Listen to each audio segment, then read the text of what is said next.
The dominoes are starting to fall. When news broke yesterday that Elise Stefanik will become, if confirmed, the U.S. ambassador to the United Nations, the next question was immediately, who will run for her seat in Congress?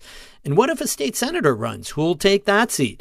And if an assembly person runs for that? Well, you get the point. It's still at least a couple months before a special congressional election. But we start to read the tea leaves on today's Story of the Day. Support for Story of the Day comes from the St. Lawrence County Community Development Program, now accepting applications for the Head Start program to prepare children ages 3 to 5 for school. Online at slccdp.org/head-start. Hey, I'm David Sommerstein. It's Tuesday, November 12th. First up, all of New York State is under a burn ban through the end of the month as crews battle multiple wildfires in the southern half of the state. Governor Kathy Hochul made the announcement today when she visited firefighters in Orange County. She says drought conditions statewide have helped the fires spread. The Jennings Creek Sterling Forest State Park fire covers 5,000 acres in New York and New Jersey. It's about 20% contained. Over the weekend, a state parks employee died fighting that fire. It's the largest wildfire in New York since 2008. In Ulster County, the White House fire in the town of Denning is 95% contained. Smoke from that fire spread into the southern Adirondacks over the weekend, reaching as far as Queensbury. Two Adirondack second homeowners have bought the Big Tupper Ski area. It was auctioned off to the highest bidder last week. Amy Feiereisel has more on its future. Josh Parnes and Martin Shapira are New Jersey residents who own second homes in Tupper Lake. They won the Big Tupper Ski area with a $650,000 bid. Auctioneer AARAauctions.com listed the property's full market value as $2.3 million. The duo told the Adirondack Daily Enterprise that they plan to restore the ski area for public access. They said their hope is to run it as a public-private partnership with the town. The Big Tupper Ski area has been in limbo for decades now. It closed in 1999, was reimagined as a luxury home resort that never materialized, and then was reopened by volunteers between 2009 and 2016. Franklin County foreclosed on the property in 2023 after the former owners stopped paying taxes. The new owners, Parnes and Shapira, said they're against overdevelopment of the ski area. They said that they bid on the property defensively to keep it out of the hands of, quote, a developer that's not going to do the right thing for the town, the area, and the nature of it, end quote. The pair outbid Stanley Rumbaugh, who is separately trying to obtain just under 6,000 acres adjacent to Big Tupper. He's expressed interest in reviving the luxury resort project known as the Adirondack Club and Resort. Town officials say it will take millions of dollars to restore the Big Tupper ski area to an alpine skiing facility. Amy Feiereisel, North Country Public Radio. Travelers can expect delays and fewer trains on the Amtrak Empire Corridor for months, if not years. That's because of an extensive tunnel rehabilitation project in the Amtrak tunnels in New York City. That work started Monday and is expected to continue for up to 3 years. Instead of 13 daily round trips between New York City and Albany, there will be 11. And the Adirondack and Maple Leaf trains will also combine into one, forcing a layover of up to 2 hours at the Albany station. Some New York members of Congress, including Congresswoman Elise Stefanik, sent a letter to Amtrak earlier this month calling the changes unacceptable and asking that construction be postponed until after the holidays. The rehabilitation project will restore 2 tunnels damaged during Hurricane Sandy in 2012.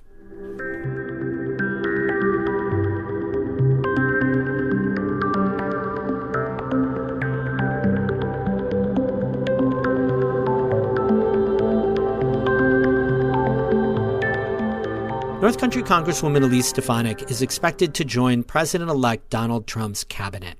Trump nominated the 5-term Republican to serve as the U.S. ambassador to the United Nations. If she's approved, a special election will be held here in the 21st Congressional District to replace Stefanik. Emily Russell looks at what might happen next. In his statement nominating Elise Stefanik to serve as UN ambassador, President-elect Donald Trump described Stefanik as a, quote, tough and smart America First fighter. Stefanik said she was deeply humbled by the nomination. Republican officials here in New York and around the country celebrated the news. Elise has been a phenomenal House Republican Conference chair. That's David Laska, communications director for New York's Republican Party. She is an all-star in the Republican Party, and this was a wise and thoughtful decision by President Trump. Stefanik has served on the House Armed Services Committee and Permanent Select Committee on Intelligence. She was first elected to Congress in 2014 as a moderate Republican and later morphed into a Trump loyalist who describes herself now as ultra-MAGA. Phil Klinkner says that loyalty helped Stefanik earn this nomination. Klinkner is a professor of government at Hamilton College. I think what Trump wants is not just a sort of generic Republican, not somebody with necessarily with foreign policy experience, somebody that he knows that will be totally loyal and will be very aggressive in sort of pushing his worldview. That worldview is more isolationist, more nationalist than what Stefanik embraced during her earlier years in Congress. In 2016, Stefanik was critical of Trump's relationship with Russia.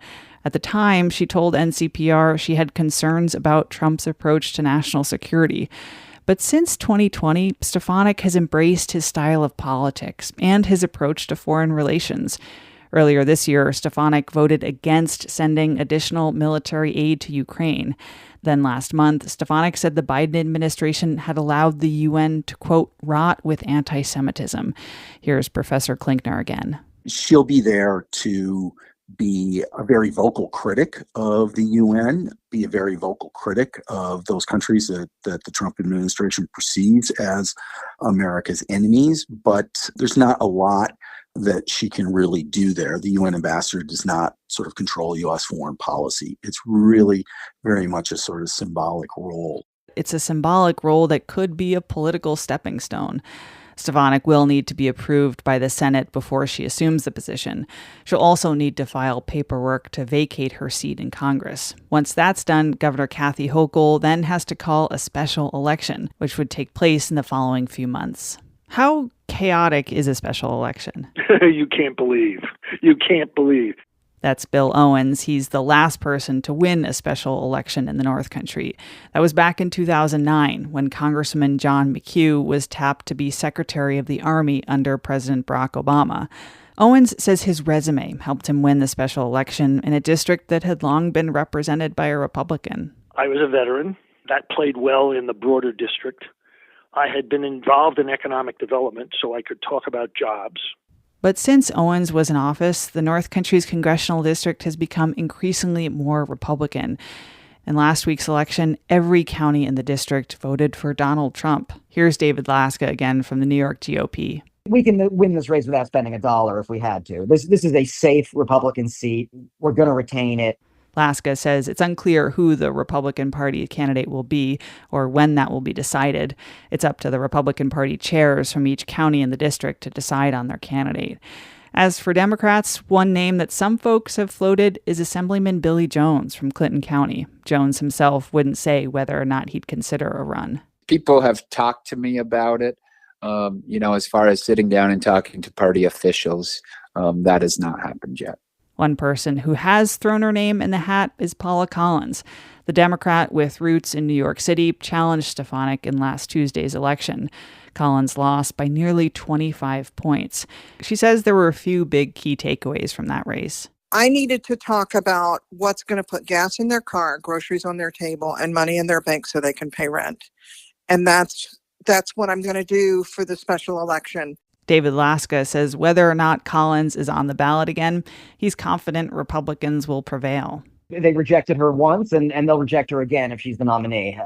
If Democrats were smart, they wouldn't put her up. But, that remains to be seen what they'll do. It also remains to be seen which party will control the majority in the U.S. House.